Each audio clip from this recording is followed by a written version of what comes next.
मैं आप लोगों को इस वीडियो में क्लास 7 का सामाजिक विज्ञान फर्स्ट पढ़ाऊंगी।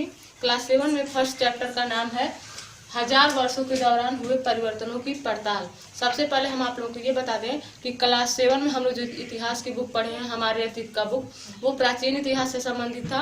अब क्लास 7 में हम लोग जो इतिहास पढ़ेंगे वो मध्यकालीन इतिहास से संबंधित होगा। इस चैप्टर का पहला टॉपिक जो है वो है भारत के मानचित्र से संबंधित है। इसमें हम लोग ये जानेंगे कि पहले क्या प्राचीन काल में भारत की भौगोलिक स्थिति क्या है, इसके बारे में हमें कोई जानकारी नहीं था। लेकिन मध्यकालीन इतिहास में इतिहासकारों ने या भूगोलवेत्ताओं ने भारत के मानचित्र के विषय में सोचना शुरू कर दिया। इसमें सबसे पहले जो भूगोलवेत्ता थे वे थे इद्रिसी। ये अरब के भूगोलवेत्ता थे और इन्होंने 1154 ईस्वी में भारत का मानचित्र बनाने का प्रयास किया। लेकिन इनका जो मानचित्र था वो दुनिया के मानचित्र से संबंधित था, इसलिए भारत का मानचित्र उसमें अधिक स्पष्ट नहीं हो पाया था। दूसरा जो मानचित्र बनाने का प्रयास किया वे थे दो फ्रांसीसी मानचित्रकार। उन्होंने भारत का कुछ अस्पष्ट मानचित्र बनाया, लेकिन उस मानचित्र का प्रयोग प्रायः विश्व के सभी व्यापारी अपने व्यापार के लिए या और कार्यों के लिए प्रयोग में लाते थे। लेकिन इसकी कमी ये थी कि इसमें इस समय जो भारत का उत्तर भाग है उसको उस समय दक्षिण भाग में दिखाया गया था और उत्तर भाग के स्थान पे श्रीलंका को दिखाया गया था।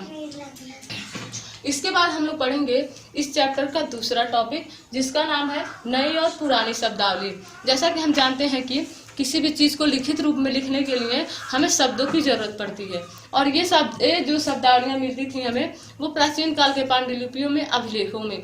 धीरे धीरे कागज का खोज हुआ और अलग अलग इतिहासकारों ने जो भी पांडुलिपियाँ और उनको अभिलेख मिले उनका अपने स्तर से अनुवाद करना शुरू कर दिया। लेकिन क्या होता था, वो लोग जब पांडुलिपियाँ और अभिलेख पाते थे और उसमें अनुवाद करते थे तो उसमें अलग अलग शब्दों में भेद और उसके अर्थों में भेद होने लगे। जैसे एक शब्द है हिंदुस्तान। पहले क्या हुआ, जब एक अरबी इतिहासकार उसने हिंदुस्तान शब्द का प्रयोग किया तो उसने गंगा यमुना और पंजाब और हरियाणा के बीच के क्षेत्रों से हिंदुस्तान का अर्थ लगाया। और जब बाबर ने हिंदुस्तान शब्द का प्रयोग किया तो उसने हिंदुस्तान शब्द का जो प्रयोग किया था वो भारत के भौगोलिक स्थिति के बारे में इस शब्द का प्रयोग किया था। इसके बाद एक और शब्द है विदेशी। ये जो नया शब्द है विदेशी, आजकल हम लोग विदेशी शब्द का जो प्रयोग करते हैं वो प्रायः अपने देश से अलग देशों के लोगों के लिए करते हैं। लेकिन प्राचीन काल में या मध्यकाल में ऐसा नहीं था।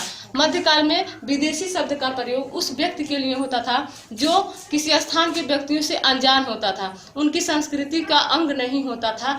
उस व्यक्ति को विदेशी, अनजान या अजनबी के नाम से पुकारा जाता था।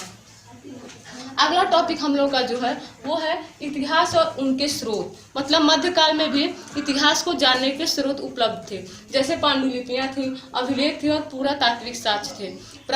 हम लोग क्लास 6 में पांडुलिपियाँ, अभिलेख और पुरातात्विक साक्ष्य पढ़ चुके हैं।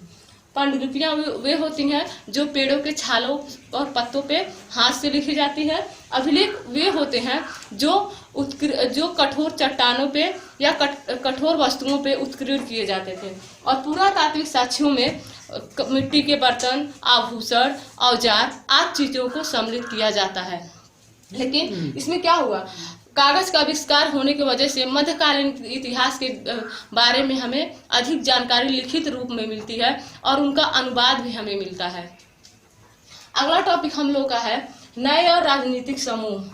क्योंकि जिस प्राचीन काल में जो भारत में वर्ण व्यवस्था था, यहाँ पे अलग अलग राजाओं ने अपनी जो भी सर्वशक्तिशाली साम्राज्य स्थापित नहीं किया था। लेकिन मध्यकाल में भारत के राजाओं के साथ साथ यहाँ बाहरी शासकों ने भी आक्रमण करना और शासन स्थापित करना शुरू कर दिया था। इसलिए मध्यकाल के इतिहास को राजनीतिक दृष्टि से सुदृढ़ माना जाता है। इसमें मुख्य जो शासक थे वो थे मुगल वंश के शासक, सैयद वंश के शासक, गुलाम वंश के शासक और राजपूत वंश के शासक।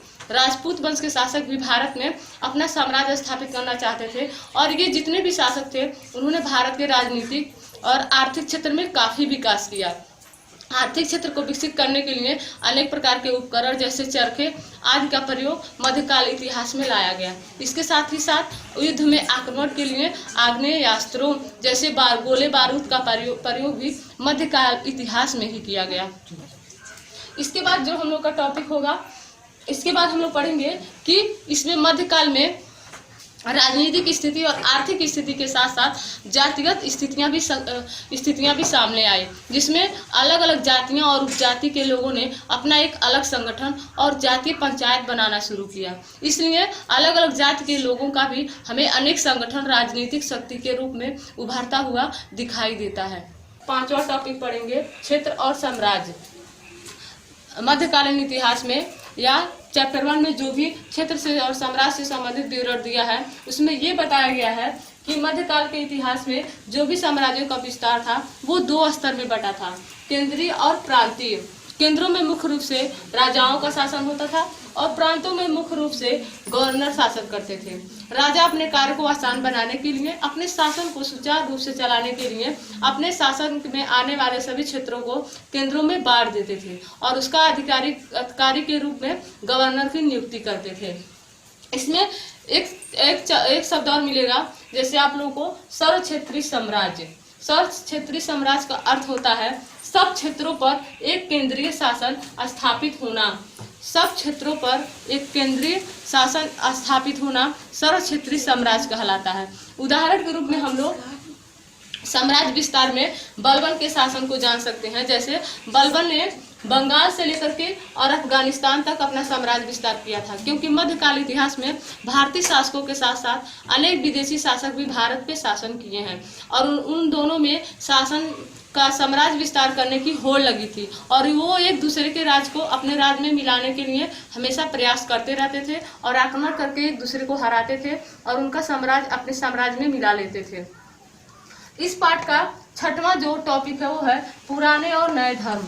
हम लोग क्लास 6 में 6वां टॉपिक हम लोग का है पुराने और नए धर्म। हम लोग क्लास 6 में मुख्य रूप से भारत के प्राचीन इतिहास में हिंदू धर्म, बौद्ध धर्म और जैन धर्म को पढ़े थे, लेकिन मध्यकालीन में ऐसा नहीं था। मध्यकाल के इतिहास में केवल भारत में भारतीय शासक ही नहीं थे, भारतीय धर्म ही नहीं थे, क्योंकि मध्यकाल के इतिहास तक आते आते यहाँ पे अनेक विदेशी शासकों ने, बाहरी शासकों ने भी अपना साम्राज्य स्थापित किया। इसके साथ ही साथ वे लोग अपनी संस्कृति, अपने धार्मिक स्थिति को भी भारत में लेके आए, क्योंकि जब मुगल वंश के शासक भारत में अपना शासन स्थापित किए तो उसके साथ उन लोगों ने इस्लाम धर्म का प्रचार प्रसार करना शुरू किया और अपनी संस्कृति के यहाँ के लोगों को सिखाना शुरू किया। इसके साथ ही साथ जब ब्रिटिश शासक यहाँ पे आए और उन्होंने व्यापार की दृष्टि से यहाँ पे अपना साम्राज्य विस्तार किया, लेकिन बाद में उन लोगों ने भी ईसाई धर्म का प्रचार प्रसार किया। इस तरह से मध्यकाल के इतिहास में भारत में केवल हिंदू धर्म में ही नहीं, यहाँ पे इस्लाम और ईसाई धर्म भी विकसित होने लगा था। टॉपिक है इस चैप्टर का समय और इतिहास के कालखंडों का विचार। मतलब मध्यकाल के इतिहास का जो भी समय और कालखंड निश्चित होता है तो वो किस आधार पर होता है। इसके लिए हम आप लोगों को 2 उदाहरण बताएंगे। पहला, एक विदेशी जो इतिहासकार था जेम्स मिल, उसने भारत के इतिहास को धर्म के नाम दृष्टि से देखते हुए हिंदू, मुस्लिम और ब्रिटिश 3 भागों में बांटा, क्योंकि उसको ये लग रहा था कि भारत का जो प्राचीन इतिहास है उसमें मुख्य रूप से हिंदुओं का वर्चस्व था, मध्यकाल के इतिहास में मुस्लिम शासकों का वर्चस्व था और जो आधुनिक काल का इतिहास है उसमें ब्रिटिश शासकों का वर्चस्व था। और ये तीनों धर्म अलग अलग समय में अपने विकास में थे, अपने वर्चस्व में स्थापित थे। इसके साथ ही साथ मध्यकाल इतिहास में आप लोग देखेंगे कि अनेक प्रकार के हिंदू धर्म के मंदिरों, इस्लाम धर्म के मस्जिदों और ईसाई धर्म के चर्चों का निर्माण हुआ, क्योंकि यहाँ के जो भी शासक थे या जो भी लोग थे वो लोग अपने धर्म के प्रचार प्रसार के साथ अपने धर्म के प्रतीकों का भी निर्माण करवाते थे, ताकि लोगों में अधिक से अधिक आस्था का विकास हो। इस पाठ का अगला चैप्टर जो है वो है भारतीय इतिहासकार।